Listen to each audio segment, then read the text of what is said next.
Welcome to Daily Overdose.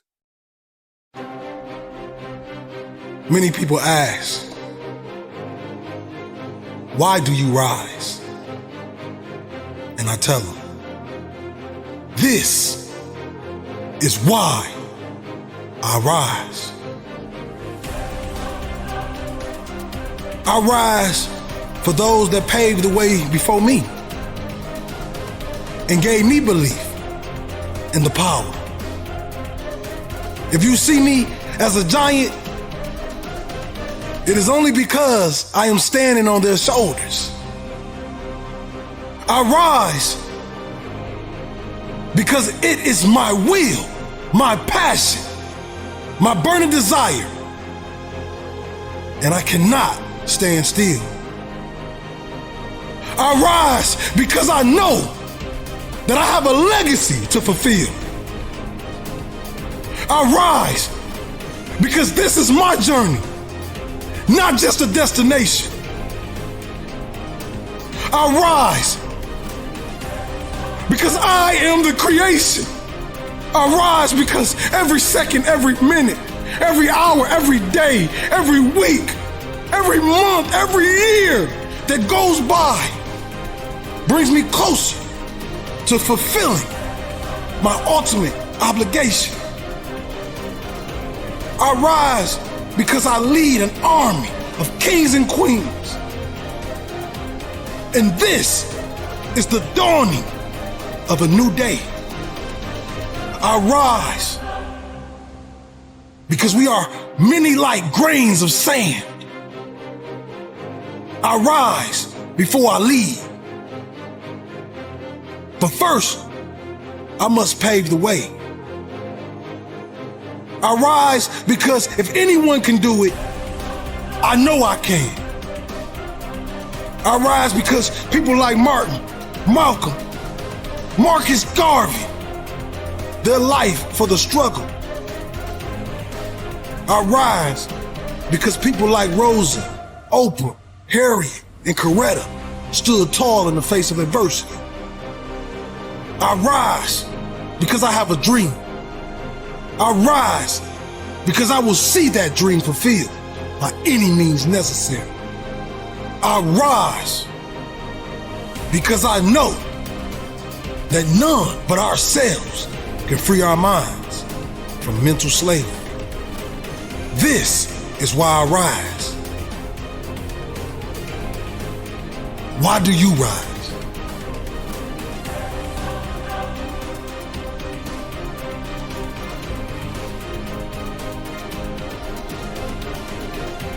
How bad do you really want it? Yeah, you talk about it all the time, but how bad do you really want it? You see, I'm chasing this game, this motivation. The pain that I've seen my whole life, I understand now. I understand that they don't want to see us make it. They don't want to see us stand on the stage with the big dogs and take a little of that money off their table. You see, now they call the millennials disrespectful, but that's not true. We cried out and we cried out for help, but you never came. We cried out and we cried out, but you never wiped the tears off our eyes. We wanted to be just like you, but we grew up and we realized that our idols was just that. They're not teachers. They're not the water that spreads on the flowers and help us grow. They're bloodsuckers.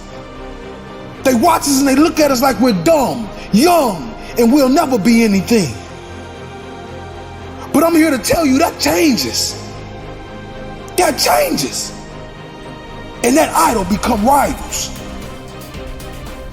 I bled for this. Buried my mother for this. Put my heart and soul into this. I know the feeling. No, this not that fake lion, tigers, and bears motivation. This that growing up in the slums, watching your mom nod on the couch as you go to school. We want more. We want more out of this life. And if you're not willing to give that to us, We're gonna take it. Because a man is not a man by his age. A man is a man by his experiences. What he goes through. What he fights through. That's what makes a warrior. That's what makes the greatest of all time. I won't end my life in a bottomless pit. I'm gonna rise and I'm gonna show the world that greatness is obtained by the man that never stopped pushing.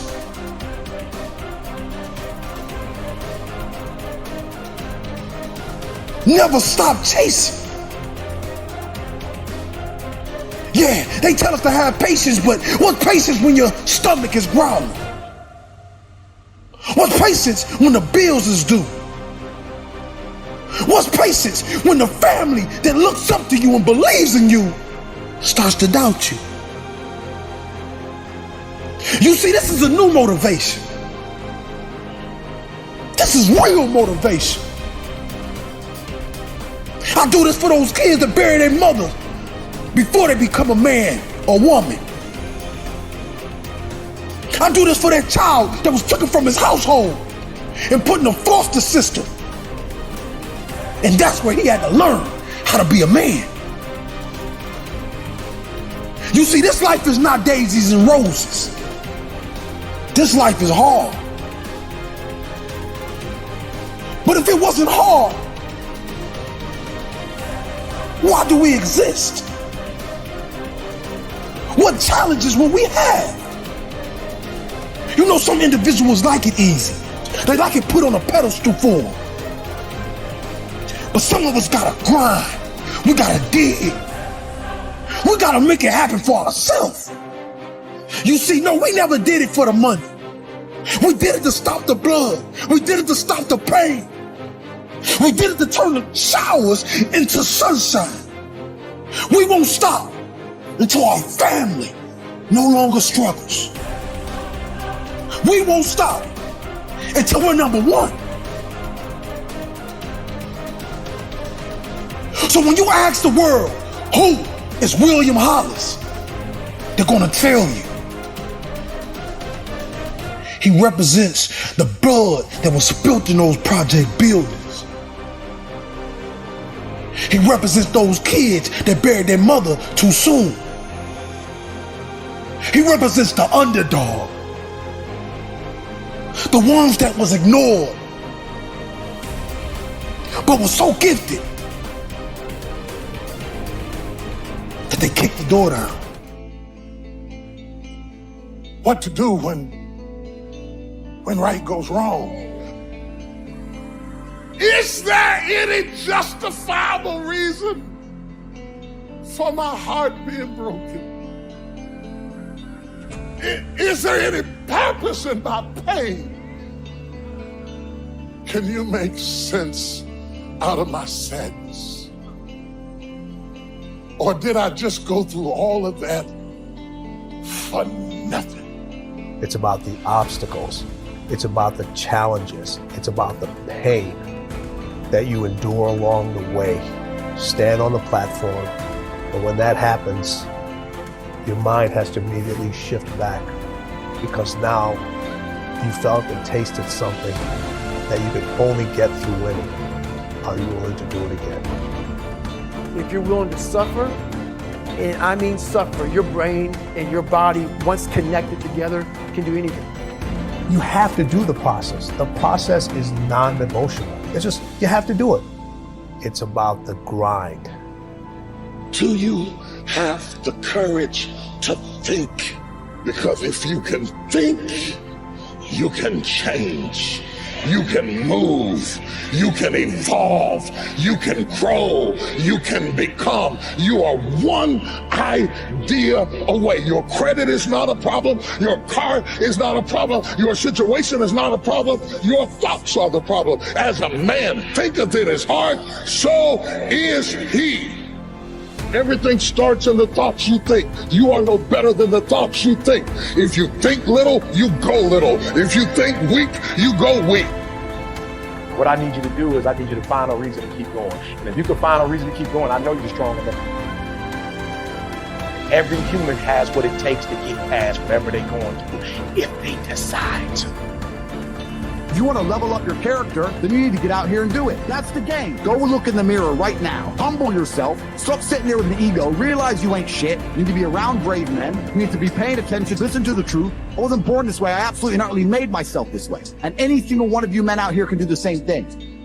If you're a man, you have duty, you have honor, you have things you should be doing regardless of how you feel. You should get up and do what needs to be done. And to me, those are the individuals that win in life. I'm asking you, will you stay mediocre for the rest of your life?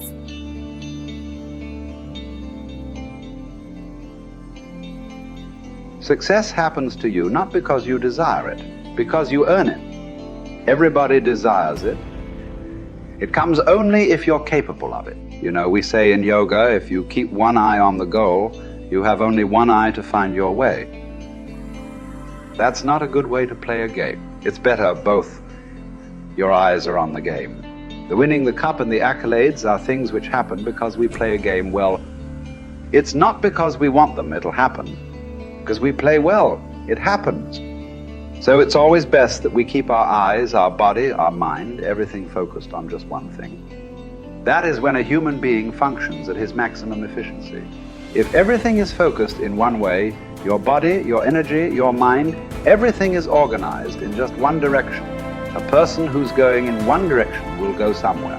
A person who's trying to go in 5 different directions will not go anywhere. For one who is seeing this life as a stepping stone for a larger possibility, for him, there is no failure.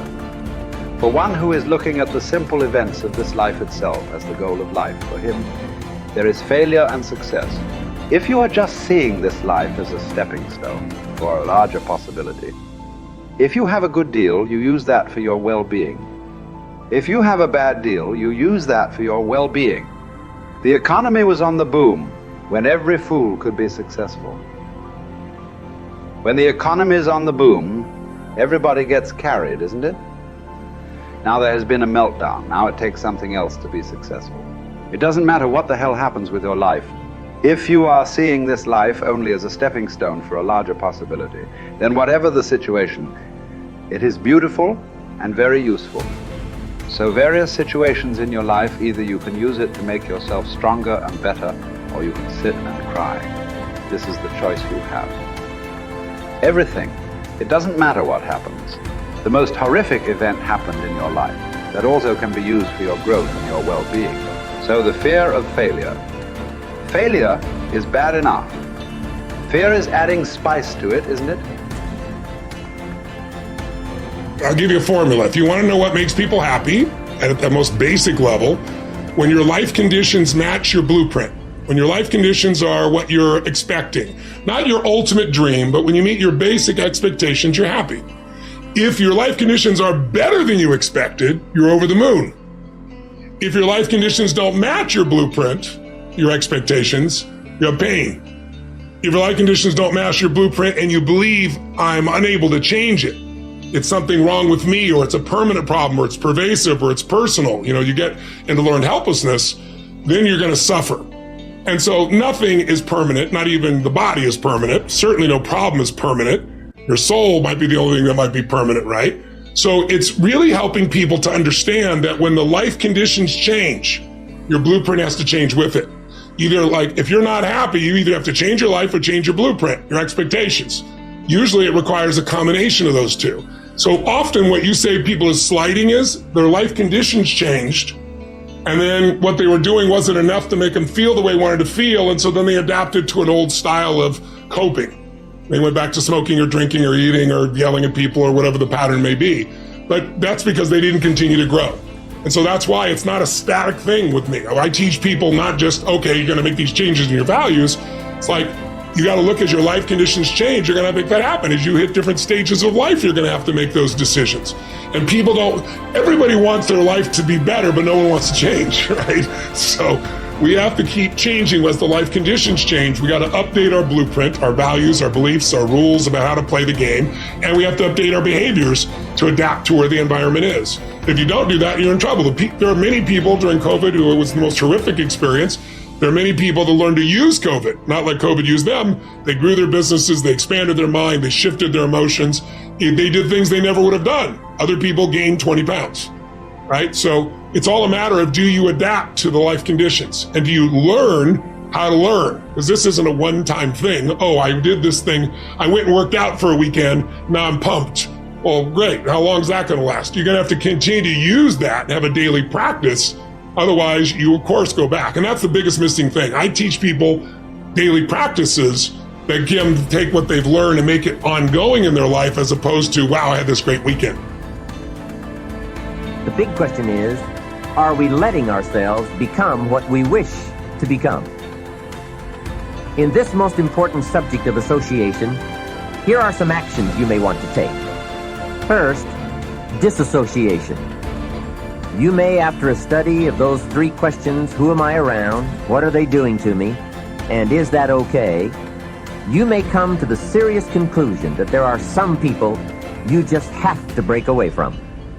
I'm not saying that it's an easy step to take, and it's not to be taken lightly. However, I am saying it may be an essential task. You may just have to make that hard choice not to let certain negative influences affect you anymore.